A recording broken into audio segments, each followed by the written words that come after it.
My name is Lila Hart, and I am 32 years old. I am a probate lawyer, which means that I spend my professional life dealing with death and its legal aftermath. I spend my days reviewing wills and trusts and testamentary documents. I spend my days representing people who are grieving or people who are contesting the grief of others. I spend my days in a world where people's deepest values are revealed through the question of who gets what after someone dies. I am also the person who is being sued for allegedly manipulating the will of the woman who raised me. The case is called Moore vs. Hart, and it was filed approximately 4 months ago. The plaintiff is Celeste Moore, who is 54 years old and who is my biological mother. She abandoned me when I was 2 years old. She has not been a consistent presence in my life for the 30 years since that abandonment, but she has become a consistent presence in her own financial interests, and she has hired an attorney named Grant Ellison to argue that the will of the woman who actually raised me was fraudulently influenced by me. The woman in question is the Honorable Miriam Caldwell. She was 74 years old when she died 6 months ago. She was a judge in the county court system for 42 years. She was respected and admired and feared in the legal community. She was also the woman who took me in when my mother abandoned me, who raised me as her own child, who taught me everything I know about integrity and principle, and the importance of telling the truth even when the truth is uncomfortable. Miriam Caldwell died of congestive heart failure, which is the kind of death that happens slowly, which is the kind of death that allows people to anticipate their own ending. It is the kind of death that allows people to put their affairs in order and to think carefully about what they want their legacy to be. The will is very simple. The bulk of her estate, approximately $4.2 million, goes to me. The reasoning, as stated in the will, is not that I am her biological child, because I am not, but that I am the person who has been present in her life for the past 30 years. I am the person who showed up every Sunday at her house for tea. I am the person who sat with her through hospitalizations and medical crises and the slow decline of aging. I am the person who was there. There are other provisions in the will. She left money to various charitable organizations. She left money to her professional colleagues. She left money to Mrs. Doyle, who was her housekeeper for 27 years. She left money to the endowment of the local university law library. But the bulk of it comes to me. Celeste Moore's argument, as articulated through her attorney Grant Ellison, is that I manipulated the judge into changing her will. The argument is that in the final years of Miriam's life, I established a pattern of behavior designed to isolate her from her biological family and to make her dependent on me. The argument is that I positioned myself as her caregiver specifically so that I could gain access to her financial accounts and influence her decision-making. The argument is that Miriam Caldwell was suffering from cognitive decline and was therefore unable to make informed decisions about her estate. None of this is true. All of it is provably false. But that hasn't stopped Celeste Moore from believing it, or from believing that she deserves compensation for the loss of an inheritance she never had any right to expect. I am sitting in the courthouse waiting for the trial to begin. I am sitting in a conference room with my attorney, Nora Bennett. Nora is 48 years old, and she has been my attorney for 5 years, which means she has been my attorney through the period when Miriam was alive and through the period after Miriam died, when this lawsuit was filed. Nora is the kind of attorney who does not believe in excessive emotion or extensive explanation. She believes in facts and documents, and the kind of evidence that can be presented to a jury and will therefore be believed. You need to prepare yourself, Nora says to me, for the fact that Grant Ellison is going to present you as a predatory person. He's going to suggest that you deliberately isolated Miriam from her family. He's going to suggest that you were motivated entirely by financial gain. He's going to do this because it's his job, and because Celeste is paying him to do this. I understand, I say. Do you? Nora asks. Do you understand that there's going to be testimony about how you showed up at Miriam's house after her first stroke? Do you understand that there's going to be testimony about how you helped her with her finances and her medications? Do you understand that all of that, which is evidence of your care and your decency, is going to be presented as evidence of your manipulation and your predatory behavior? Yes, I say. I understand. And you're still willing to go through with this? Nora asks. I don't have a choice, I say. If I don't go through with this, then Celeste wins. If I don't go through with this, then the world believes that I manipulated a woman I loved into leaving me her money. If I don't go through with this, then Miriam's intentions and Miriam's trust in me are destroyed. Nora nods. She doesn't say anything else. She just puts her hand on my shoulder and she squeezes it. And then she gets up and she walks out of the conference room, leaving me alone. I pull out a blue envelope. It's in Miriam's handwriting. It's slightly yellowed because Miriam had a habit of drinking hibiscus tea while she worked, and the staining on the envelope is the staining of spilled tea. On the front of the envelope, it says, Lila, you inherit not because of blood, but because you stayed. I have read this sentence approximately 300 times since Miriam died. I have read it while I was grieving. I have read it while I was angry. I have read it while I was confused. I have read it now, as I'm preparing to defend myself against an accusation of fraud and predatory behavior. The sentence is the entire reason that I'm doing this. The sentence is the thing that Miriam left me, and it is more valuable than any amount of money could ever be. The sentence is evidence that I was loved, that I was chosen, that my presence in someone's life mattered enough that they wanted to acknowledge it in their will. I stand up and I walk into the courtroom. The courtroom is exactly what you would expect a courtroom to look like. It has high ceilings and wood paneling and a judge's bench that is elevated above the rest of the room. It has the look of a place where important decisions are made, where justice is administered, where the truth is supposed to come out. It is a beautiful room, in the way that rooms designed to hold power are beautiful. Judge Hartley is presiding. She's in her 60s, a woman with gray hair and an expression that suggests she has heard every variation of family drama that exists and is not particularly interested in being surprised. She reads the charge and she looks at me and she looks at Celeste, and I see something pass across her face. I see her make a calculation about who she believes and who she doesn't. I see her decide in that moment which side she's inclined toward. I hope that she's inclined toward the side of truth. I hope that she's inclined toward the side of evidence and documentation and the kind of proof that can be presented. I hope that she's not inclined toward the side of a mother trying to get money from a daughter she abandoned 30 years ago. Grant Ellison stands up. He's 45 years old, with the kind of appearance that suggests he has spent a significant amount of money trying to look like someone who has never spent money on his appearance. He has expensive haircuts and expensive suits and expensive shoes. He has the look of someone who believes that looking right is the same thing as being right.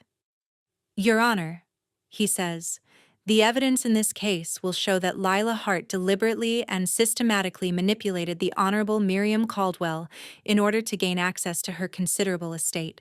The evidence will show that Lila Hart isolated Judge Caldwell from her family.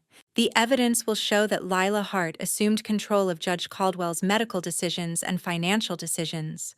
The evidence will show that at the time Judge Caldwell changed her will to exclude her biological family and include Lila Hart exclusively, Judge Caldwell was suffering from significant cognitive decline and was therefore incapable of making informed decisions. He says all of this with the kind of confidence that suggests he has already won the case, that the jury has already decided in his favor, that I am simply going through the motions of appearing for a trial that is essentially already over.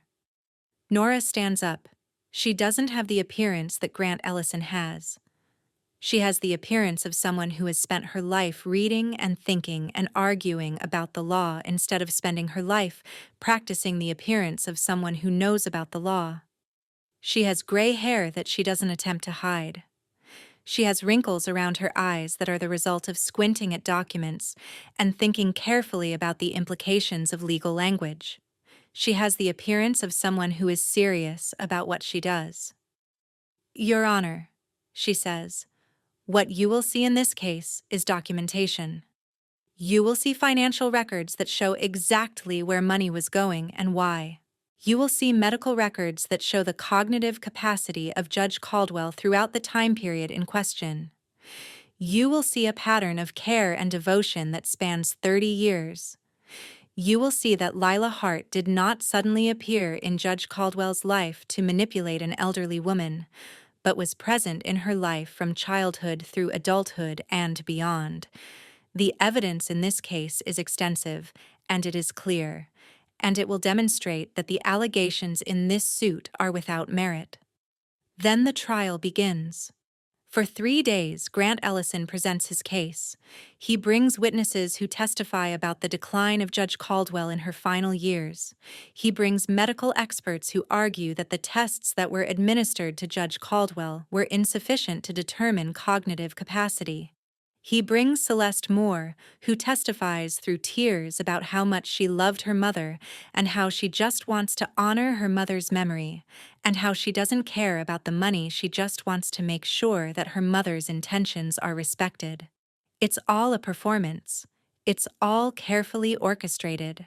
It's all designed to elicit emotional responses from the jury, to make them sympathize with a woman who has suddenly developed concern for a mother she hasn't seen in decades. I sit through all of it. I don't cry. I don't get angry. I practice the breathing technique that Miriam taught me.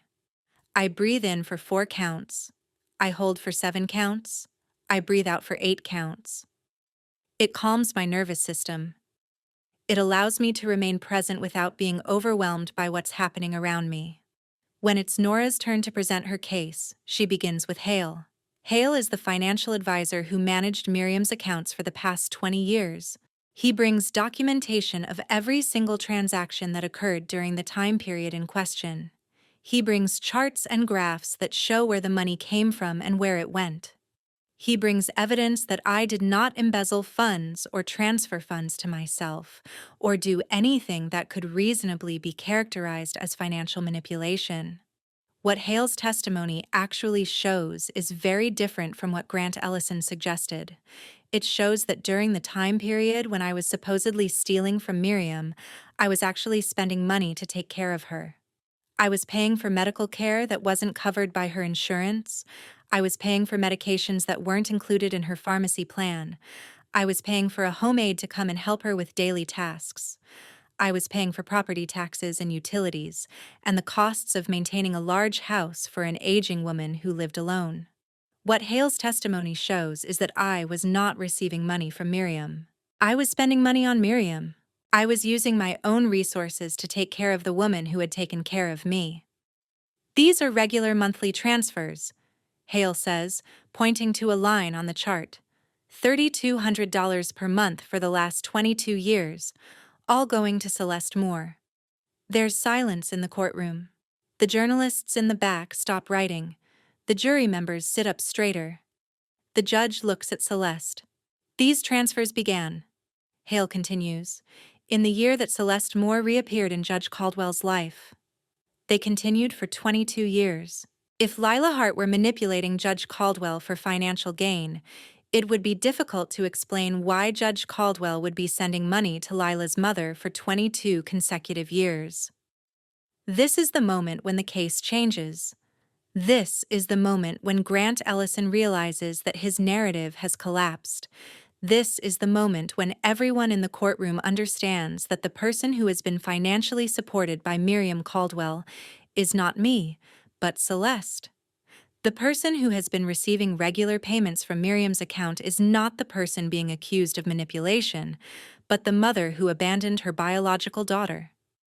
The case continues for 2 more days, But it's essentially over. The evidence is overwhelming. The documentation is irrefutable. The truth is very clear to anyone who is willing to look at it. The newspapers run with the story immediately. The headlines are designed to capture attention and to suggest scandal, and to make people feel emotionally invested in the outcome of the trial. The first headline reads, "Young lawyer accused of manipulating judge defends herself with financial records."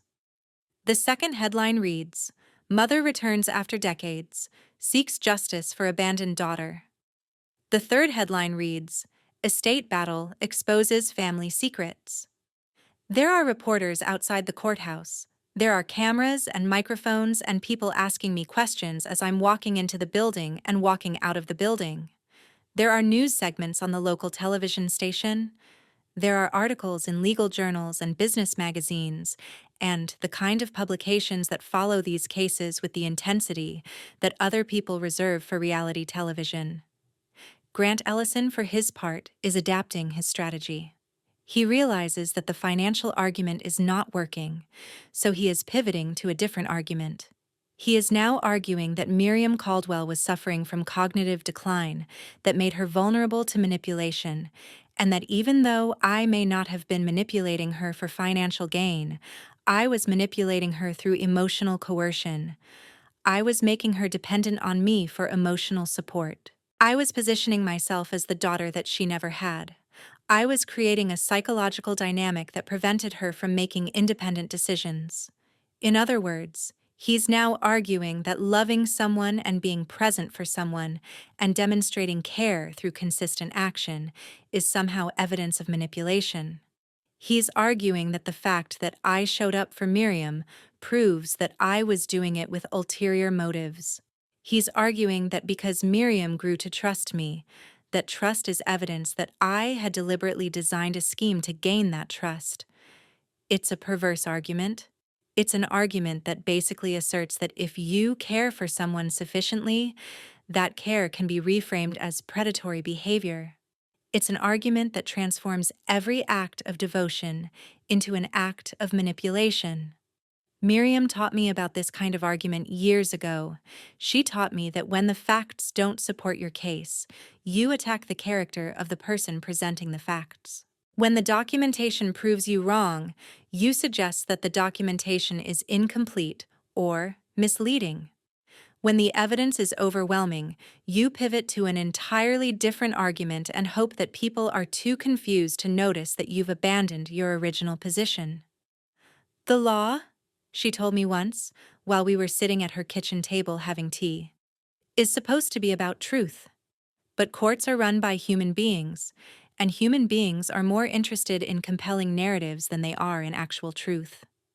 Your job, if you're going to be a lawyer, is to make sure that the truth is the most compelling narrative." I am thinking about this as I'm sitting in the courthouse during the second week of the trial. I am thinking about how to make the truth more compelling than the narrative that Grant Ellison is constructing. I am thinking about how to present evidence in a way that resonates with people emotionally, not just logically.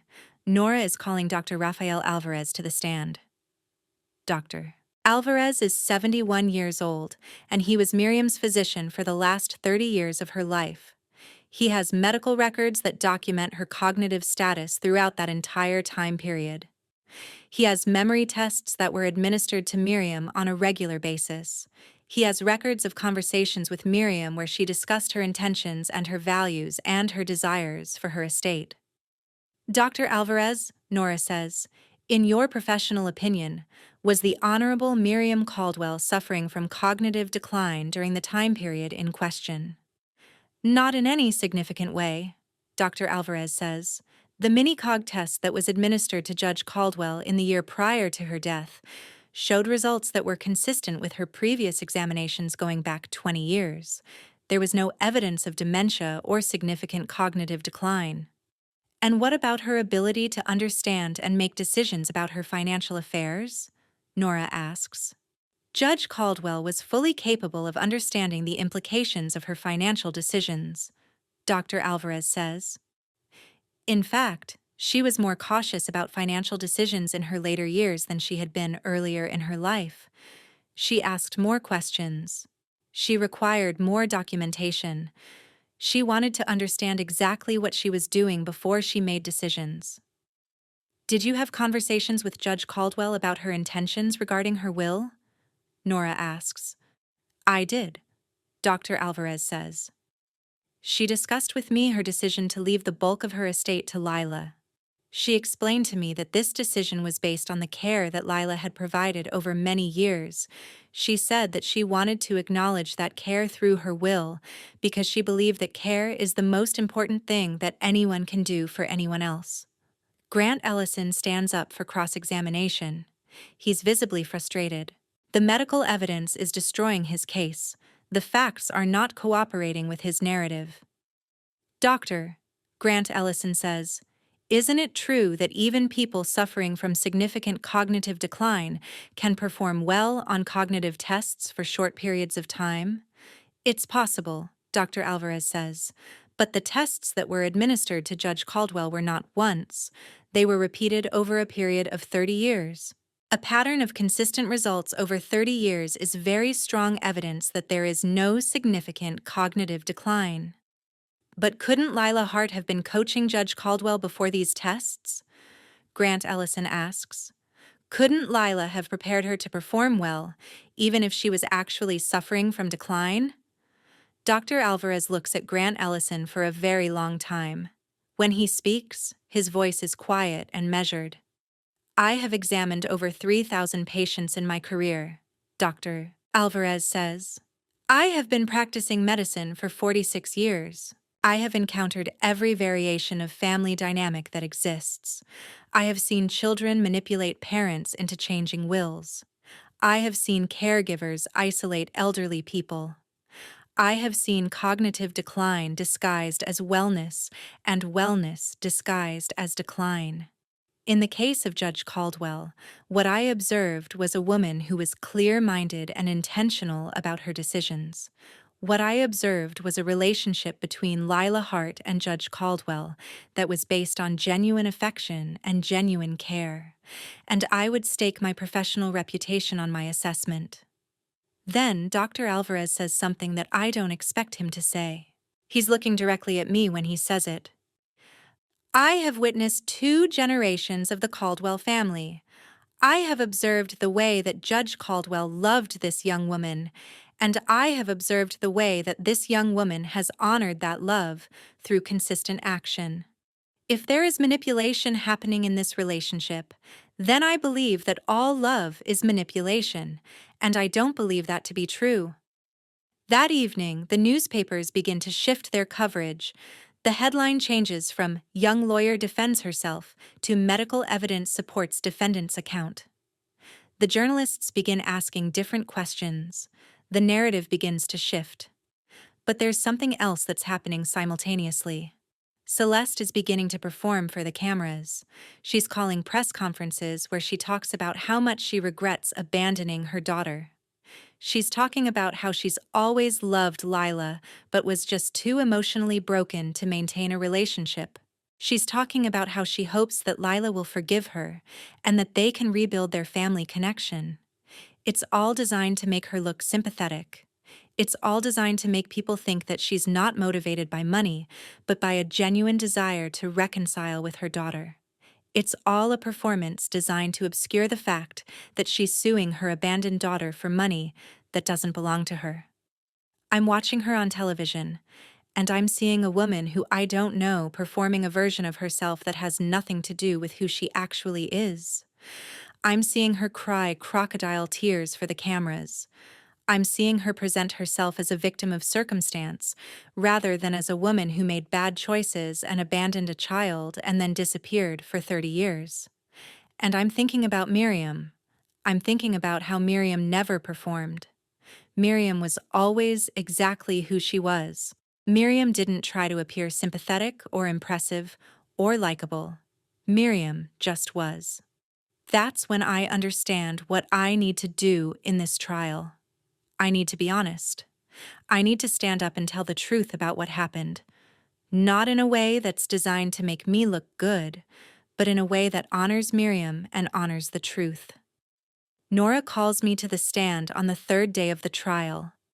I walk to the witness box and I put my hand on the Bible and I swear to tell the truth, the whole truth, and nothing but the truth. Then I sit down and I look out at the courtroom and I see Celeste looking at me with an expression that I can't quite decipher. "Lila," Nora says, "can you please tell the court about your relationship with Judge Caldwell?" I take a moment to compose my thoughts. I practice the breathing technique. I breathe in for 4 counts, hold for 7, breathe out for 8. "I was 2 years old when my mother left me," I say. "I don't have memories of her. I have memories of waiting for her to come back. I have memories of wondering why she didn't come back." Mrs. Doyle, who was Judge Caldwell's housekeeper, gave me a lemon poppy seed muffin while I was waiting. Judge Caldwell asked if I wanted to stay for a while. I stayed. "And what was the nature of your relationship with Judge Caldwell over the following years?" Nora asks. "She raised me," I say. "She sent me to school. She helped me with my homework. She taught me about the law. She taught me about integrity and principle. She taught me that the truth matters, even when the truth is uncomfortable. She was my mother in every way that matters." "Did you ever ask her for money?" Nora asks. "No," I say. "Never." "Did you ever encourage her to change her will?" Nora asks. "No," I say. I didn't know that she was changing her will until after she died and her attorney told me. "Why do you think Judge Caldwell left you her estate?" Nora asks. I look directly at Grant Ellison and then I look back at Nora.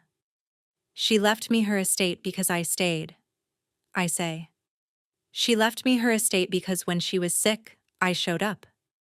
She left me her estate because every Sunday for 30 years, I came to her house and we drank tea together.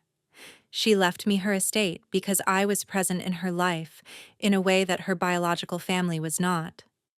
She left me her estate because she wanted to acknowledge the value of presence. She wanted to say that showing up for someone matters." Grant Ellison stands up for cross-examination. He's visibly angry now. The case is not going the way he anticipated. The narrative is not cooperating with his prepared arguments. "Lila," he says, and he says my name in a way that suggests contempt. "Isn't it true that you stood to benefit financially from Judge Caldwell's will?" "Yes," I say. "That's true.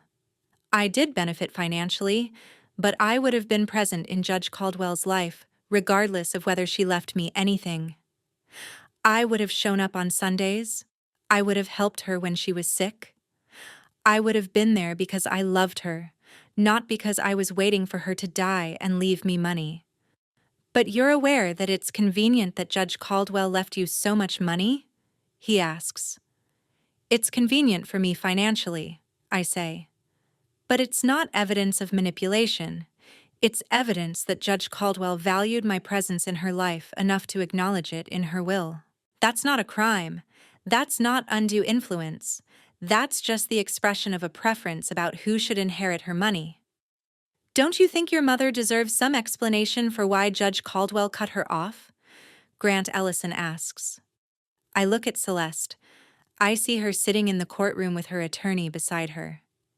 I see her looking at me with an expression that could be interpreted as sympathetic or could be interpreted as manipulative, depending on your perspective.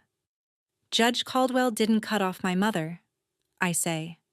"Judge Caldwell gave my mother $3,200 every single month for 22 years. Judge Caldwell funded my mother's life while my mother was away. My mother was not cut off. My mother was supported. My mother received regular financial assistance from Judge Caldwell, even though Judge Caldwell had no legal obligation to provide that support.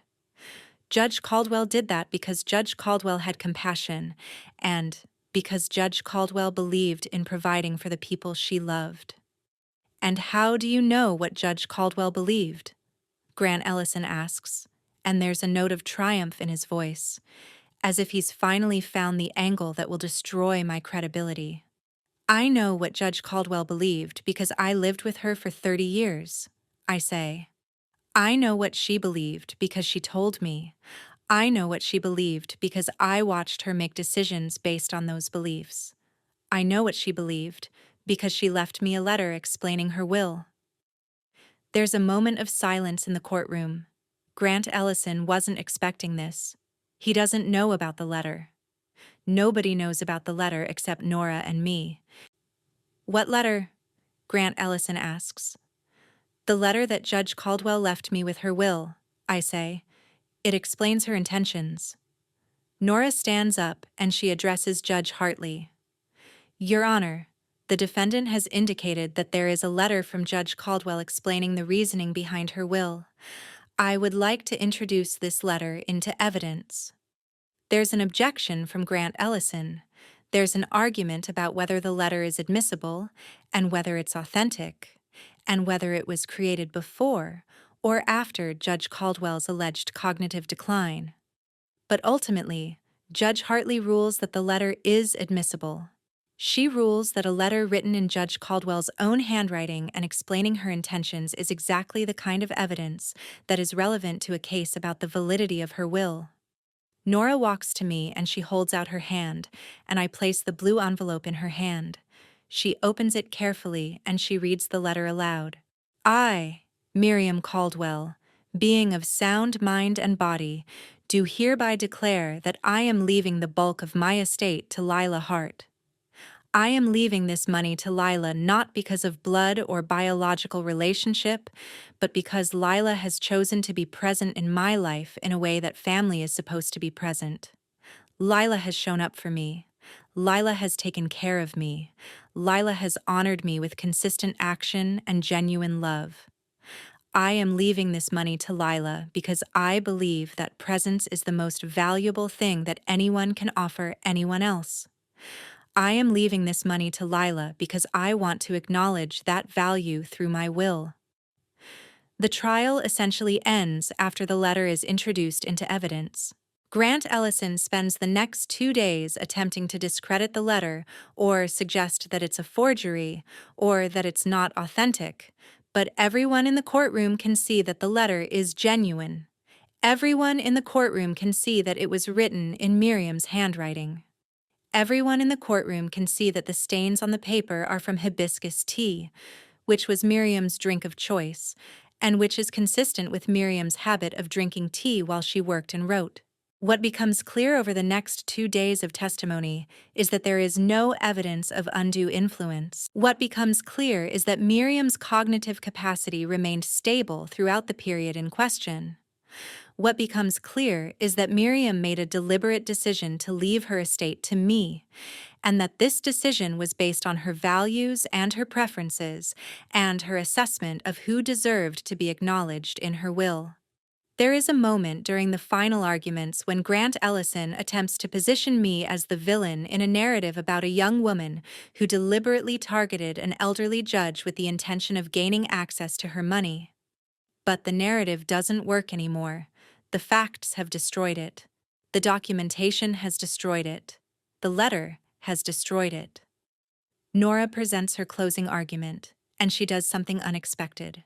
She doesn't argue that I should win because I'm sympathetic, or because I'm young, or because I've had a hard life. She argues that I should win because the evidence supports my position. She argues that when you look at the documentation, when you look at the medical records, when you look at the letter, when you look at 30 years of consistent action, the conclusion is inescapable. Miriam Caldwell wanted me to have her money.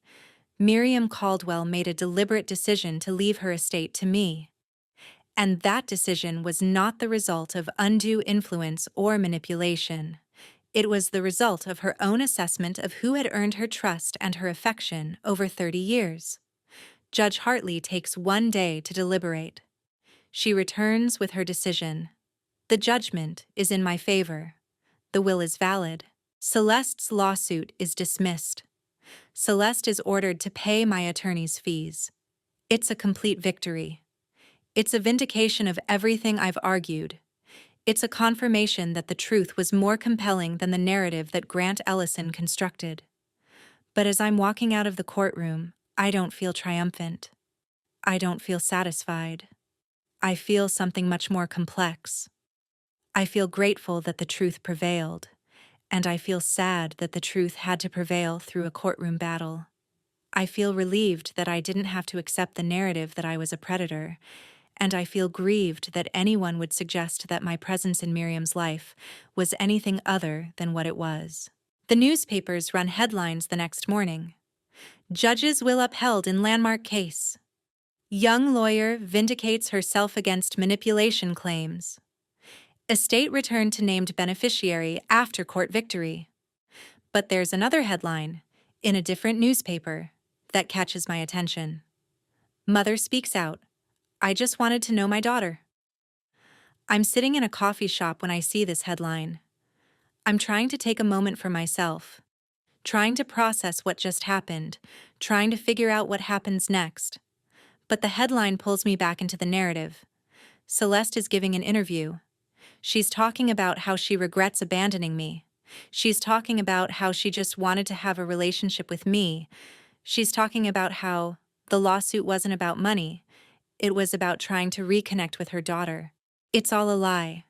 It's all a construction designed to make her look sympathetic.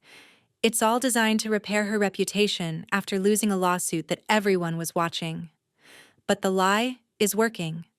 The newspapers are framing her as a sympathetic figure, a woman who made mistakes in her past and is now trying to fix those mistakes. The narrative is shifting from Mother sues daughter over inheritance to Mother tries to reconcile with abandoned daughter. I'm reading this, and I'm thinking about what Miriam taught me. She taught me that truth matters. She taught me that justice matters. She taught me that the law is supposed to be about right and wrong, about truth and falsehood. But she also taught me that the law is only one part of human interaction, and that sometimes the most profound injustices happen outside of courtrooms, in the realm of narrative and reputation and the stories that people tell about each other. I'm thinking about what it means to win a case and lose the narrative. I'm thinking about what it means to be vindicated by a judge and condemned by the court of public opinion. I'm thinking about what it means to be right about the law, but to have your rightness disputed by people who don't understand the law or don't care about the law because they're more interested in a compelling story than they are in actual truth. That's when Nora calls me. She's read the interview with Celeste. She's seeing the same things that I'm seeing. She's watching the narrative shift even though the law has been decided. We need to do something, Nora says. We need to go on the record. We need to tell the truth about what actually happened in this case. I don't know if that will help, I say. It might not, Nora says, but if we don't say anything, then the lie becomes the truth. If we don't say anything, then people believe the narrative that Celeste is constructing. So we call a press conference. We hold it outside the courthouse, the same place where the trial took place. Nora stands next to me, and we present the facts of the case. We show the documentation of the $3,200 per month that Miriam was sending to Celeste. We show the medical records that demonstrate Miriam's cognitive capacity. We show the letter that explains Miriam's intentions. The evidence in this case is very clear, I say, speaking directly to the cameras. Judge Caldwell was not the victim of undue influence or manipulation. Judge Caldwell made a deliberate decision to leave her estate to me based on my presence in her life over 30 years. Judge Caldwell also made a deliberate decision to support my biological mother financially for 22 years. Judge Caldwell was a generous woman, but she was not a naive woman. She understood exactly what she was doing when she made these decisions. And then I say something that I don't expect myself to say. My mother abandoned me when I was 2 years old, I say. She disappeared from my life for 30 years. Then she came back when she found out that Judge Caldwell had left me money. That's not a narrative about a mother trying to reconnect with a daughter. That's a narrative about a woman trying to get money from a daughter she never knew. Judge Caldwell understood that. Judge Caldwell made her decisions based on that understanding, and I believe that Judge Caldwell was right. The press conference ends. We walk back into the courthouse. The cameras follow us. The journalists ask questions, but I don't answer. I just keep walking. That evening, I'm at Miriam's house. I'm alone in the kitchen, the place where we spent so many Sundays together.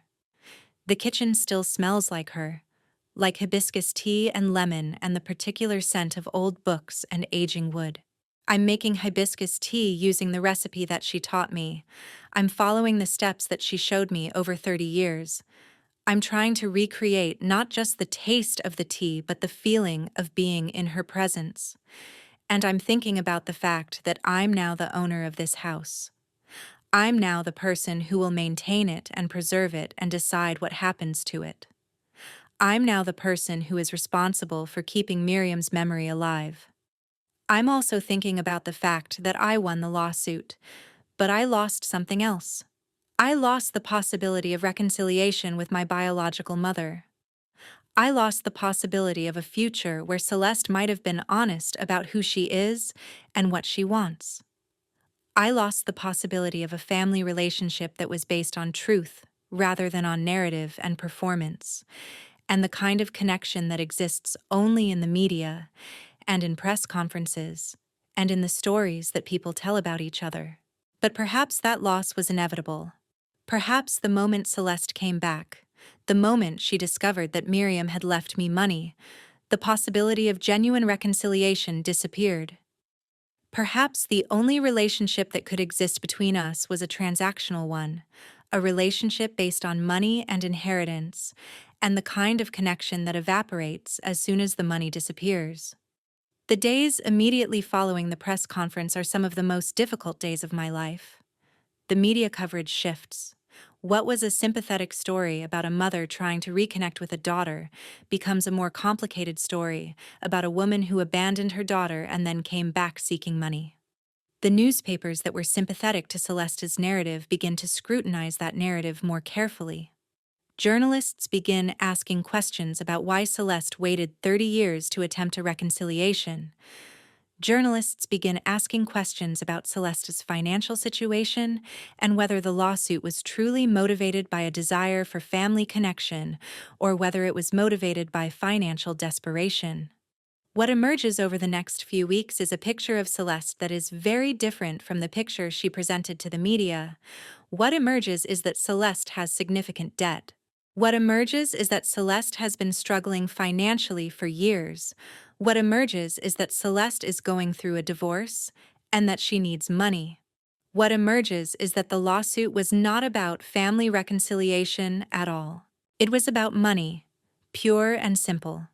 Victor Moore, Celeste's current husband and my stepfather, is also revealed to have been involved in the decision to pursue the lawsuit. Interviews with family members suggest that Victor encouraged Celeste to pursue the lawsuit specifically because he was concerned about his own reputation. Victor works in public relations, which means his career depends on his reputation and his ability to maintain a public image. When it became clear that Celeste had an abandoned daughter who had been raised by a judge, Victor apparently became concerned about how this reflected on him. Victor apparently encouraged Celeste to sue, not to help Celeste, but to control the narrative about how Celeste was perceived publicly. A journalist interviews someone who used to work with Victor, and that person describes Victor as someone who is obsessed with the appearance of respectability.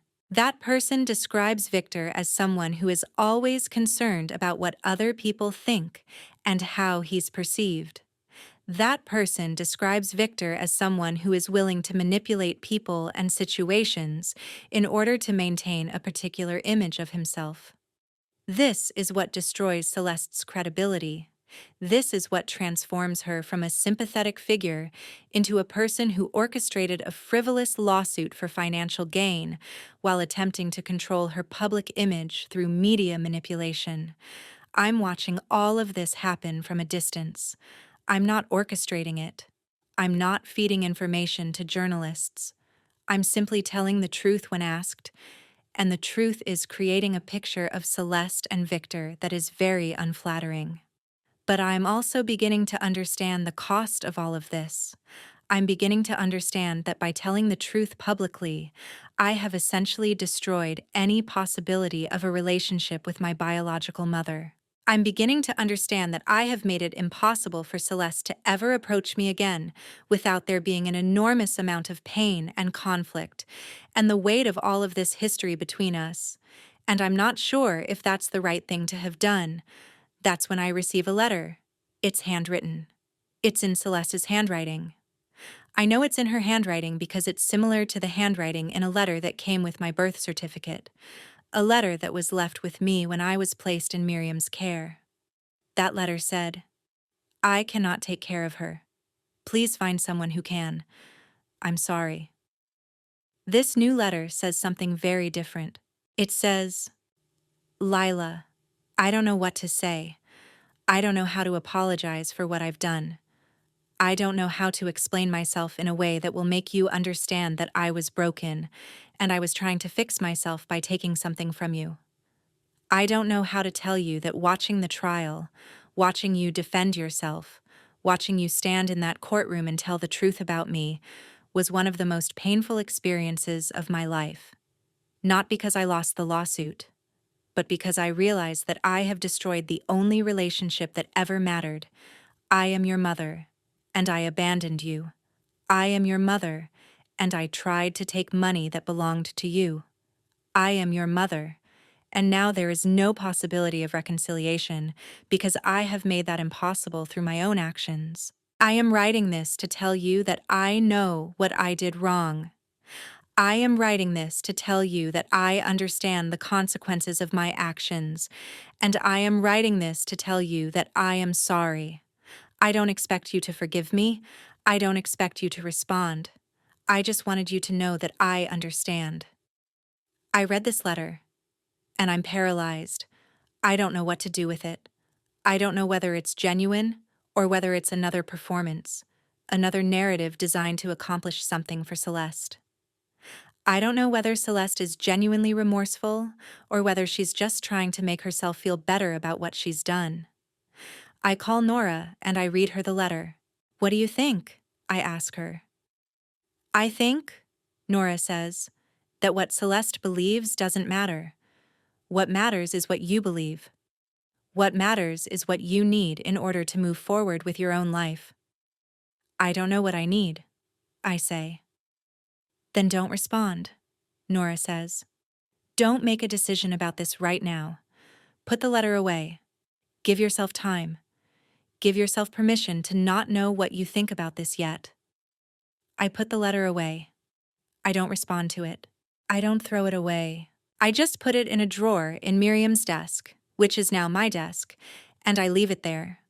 Over the next few months, I try to figure out how to move forward. I try to figure out how to be the person who won the lawsuit, the person who was vindicated by the court system, the person who did the right thing. But I'm also trying to figure out how to be the person who lost a mother, again, for the second time in my life, in a way that was even more painful than the first time, because this time I was complicit in the losing. I'm sitting in Miriam's study one afternoon, and I'm looking at all of the books that she collected over her lifetime.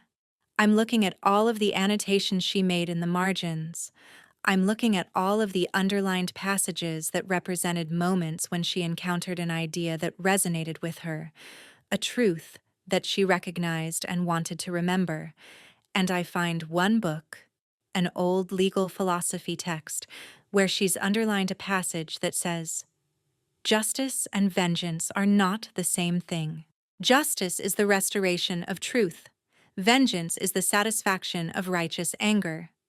Sometimes, in order to achieve justice, we must sacrifice vengeance, and sometimes, sacrificing vengeance means sacrificing the satisfaction of our anger."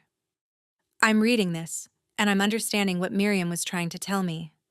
I'm understanding that winning the lawsuit and destroying Celeste's credibility and exposing her motivations for the lawsuit might have been about justice, but it was also about vengeance. It was about my own anger at being abandoned. It was about my own need to prove that I was right and that Celeste was wrong. It was about my own need to win, not just the lawsuit, but the narrative about who we were to each other. And I'm beginning to understand that the cost of that victory was higher than I anticipated. 6 months after the lawsuit ends, I make a decision. I decide that I'm going to take a step back from my law practice. I decide that I need time to process what happened during this trial. I decide that I need time to grieve, not just the loss of Miriam, but the loss of the possibility of reconciliation with my biological mother. I take a leave of absence from my firm. I'm still legally required to manage Miriam's estate and her affairs, but I delegate the day-to-day work to other attorneys. I give myself permission to just exist for a while, to not be the person who won the lawsuit, to not be the person who did everything right, to not be the person who was so devoted to truth that she sacrificed the possibility of compassion. During this time, I spent a lot of time in Miriam's house. I spent time reading through her journals and her notes. I spent time understanding who she was, not just as the woman who raised me, but as a person with her own complexity and her own struggles, and her own journey toward wisdom. What I discover is that Miriam was not the perfect person that I had constructed in my mind. She was a real person, flawed and complicated and working towards something that she wasn't sure she would ever achieve. She was a person who understood that life is messy and complicated and that sometimes doing the right thing has costs that you don't anticipate. I also discover something else. I discover that Miriam had written letters to Celeste that she never sent. I discover these letters in her desk, folded and addressed but never mailed. I discover that Miriam was thinking about Celeste, was concerned about Celeste, was trying to figure out how to help Celeste without enabling her, was trying to figure out how to be generous without being taken advantage of. In one of these unsent letters, Miriam writes, "I know that Lila's mother is struggling. I know that she is broken in ways that I can only partially understand. But I also know that helping her financially is not going to heal her brokenness. I also know that Lila cannot be responsible for her mother's healing. I also know that the most important thing I can do for both of them is to be clear about boundaries and expectations. I also know that this is very difficult and that it is also necessary." Reading these unsent letters, I'm understanding something about Miriam that I didn't fully appreciate when she was alive. I'm understanding that Miriam's decision to leave me her estate was not about rejecting Celeste.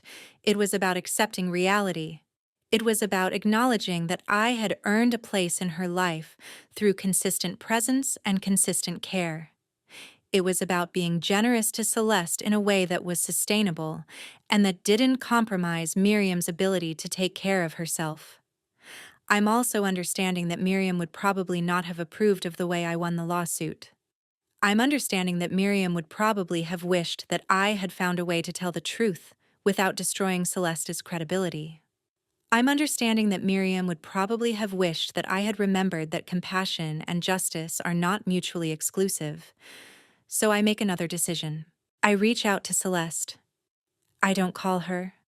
I don't meet her in person. I write her a letter. I write it carefully and thoughtfully, and with the kind of precision that I've learned from years of being a lawyer and from years of being raised by a woman who understood the importance of clarity and precision in language. I write, "I received your letter. I read it many times. I have spent the last 6 months thinking about what it means to be right and what it means to be kind and whether those two things can exist at the same time. I have spent the last 6 months reading through Judge Caldwell's papers and trying to understand who she was and what she believed. What I have discovered is that Judge Caldwell believed that we can tell the truth and still be kind. We can tell the truth and still be compassionate. We can tell the truth and still leave room for the possibility of reconciliation. I don't know if that's possible for us, but I wanted to tell you that I'm open to trying. I'm not ready to have a relationship with you. I'm not ready to pretend that the past didn't happen, but I'm open to the possibility that we might someday have a relationship that is based on truth rather than on the narratives we've constructed about each other. That's all I can offer right now. That's all I know how to offer. I mail the letter. I don't know if Celeste will respond. I don't know if she will understand what I'm trying to say. I don't know if this gesture will lead anywhere, but I feel like I've done something that honors both Miriam and the truth, and the possibility of compassion existing at the same time. Months pass. I gradually return to my law practice. I gradually return to the life I was living before the lawsuit. I gradually integrate the experience of the trial into my understanding of who I am and what I believe. One afternoon, I'm sitting in Miriam's study, which is now also my study. I'm working on a case for a new client, a woman who is contesting her father's will because she believes that she was cut off unfairly. As I'm reading through the case, I'm struck by how similar it is to my own case. I'm struck by the fact that family relationships are defined by inheritance just as much as they are defined by blood. I'm struck by the fact that these questions about who deserves what after someone dies are really questions about who matters, who is valued, who is loved. I'm thinking about how to advise this client. I'm thinking about what Miriam would have told her. I'm thinking about what I learned from my own experience. And I decide to tell this new client something that I've learned. I tell her, before you pursue this lawsuit, before you fight for money that you believe you deserve, I want you to think about something. I want you to think about whether you're fighting for justice or whether you're fighting for vindication. I want you to think about whether you're fighting to restore what was taken from you or whether you're fighting to prove that your father was wrong about you. Because those are two different things, and they require different strategies and they have different outcomes. The woman looks at me, and I see something in her expression that suggests she understands what I'm saying. I see something in her expression that suggests she has been through something similar. I see something in her expression that suggests she is beginning to understand the difference between justice and vengeance, between restoration and revenge. That evening, after work, I go to Miriam's house. I go to the kitchen. I make hibiscus tea using Miriam's recipe. I brew it in her favorite pot. I pour it into her favorite cup. And I sit in her chair, and I drink it. And I think about 30 years of Sundays, 30 years of being present. 30 years of a woman showing me that love is not measured in words or in grand gestures, but in the small, consistent actions that demonstrate to someone that they matter. I'm sitting there, and I'm thinking about the letter that Miriam left me. I'm thinking about the sentence that said, "You inherit not because of blood, but because you stayed." I'm thinking about what it means to stay, to be present, to show up for people even when it's difficult, and even when it doesn't benefit you financially, and even when the world doesn't acknowledge what you're doing. I'm understanding that that's what Miriam was doing for 30 years. I'm understanding that that's what I've been learning to do since I became old enough to make my own choices about who matters and who I want to be present for. And I'm understanding that the law is important, that justice is important, that telling the truth is important. But I'm also understanding that compassion is important, and that the possibility of reconciliation is important, and that sometimes the most powerful thing we can do is to hold space for complexity and contradiction and the messy reality of human relationships. I finish my tea. I put the cup back on the shelf. I turn on the radio, and I'm listening to some soft music. And I'm thinking about Miriam and about Celeste, and about the complicated history that binds us together across time and blood and inheritance and all of the things that make family what it is. I'm thinking about the fact that I won a lawsuit, but that winning didn't feel the way I thought it would feel. I'm thinking about the fact that I won because I told the truth, and that telling the truth had costs that I didn't anticipate. I'm thinking about the fact that justice and compassion don't always align, and that sometimes we have to choose between them. But I'm also thinking about the fact that Miriam taught me to choose truth. She taught me that integrity matters. She taught me that doing the right thing sometimes means sacrificing the satisfaction of vengeance. She taught me that the law is important, but so is kindness. She taught me all of these things through the way she lived her life, through the consistency of her presence, through the hibiscus tea and the Sundays and the quiet, steady love that she demonstrated day after day after day. And that's what I'm going to try to do with the rest of my life. I'm going to try to tell the truth. I'm going to try to pursue justice. But I'm also going to try to remember that the people I'm fighting against are human beings with their own pain and their own brokenness and their own complicated reasons for doing the things they do. I'm going to try to be the person that Miriam raised me to be. I'm going to try to be present. I'm going to try to show up. I'm going to try to love people not because they deserve it, but because love is the most important thing that any of us can offer anyone else. And I'm going to try to remember that sometimes justice looks like a courtroom victory, but sometimes justice looks like a cup of hibiscus tea on a quiet evening in a house where someone once loved me so much that she decided to leave me everything she had.